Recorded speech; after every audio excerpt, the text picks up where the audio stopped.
নমস্কার।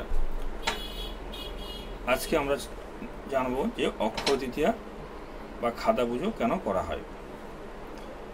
বৈশাখ মাসের শুক্লপক্ষের তৃতীয়া তিথিকে বলা হয় শুভ অক্ষয় তৃতীয়া। ওই দিনে অক্ষয় তৃতীয়া ব্রত পালন করা হয়। এই দিনই ছিল শ্রীকৃষ্ণের চন্দন যাত্রা ও লক্ষ্মীনারায়ণের পূজা ও গণেশের পূজাও কিন্তু এই দিনই করা হয়।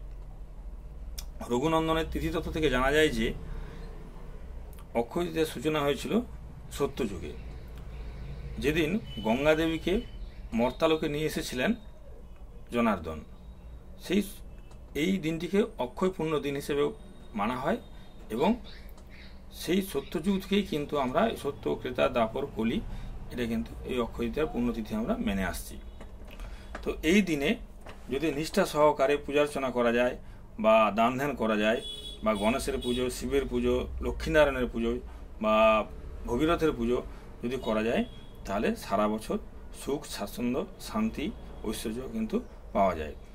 তো এই দিন ব্যবসায়ীরা তো খাদা পুজো করেন, সেই সঙ্গে আমরা সাধারণ মানুষেরাও যদি এই দিনে ভগবানের কাছে খাদা রেখে পুজো করি বা ছাত্রছাত্রীরাও যদি খাদা রেখে পুজো করেন, তাতেও কিন্তু সারা বছর পুণ্য লাভ হয়।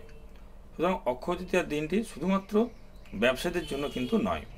এর ছাত্রছাত্রী তারা খাতা রাখতে, নতুন খাতা দিয়ে পুজো দিতে পারেন বা সাংসারিক মানুষরাও কিন্তু খাতা দিয়ে পুজো করে সারা বছর সেই খাতা ব্যবহার করলে অবশ্যই সুখ সমৃদ্ধি পাওয়া যায়। নমস্কার।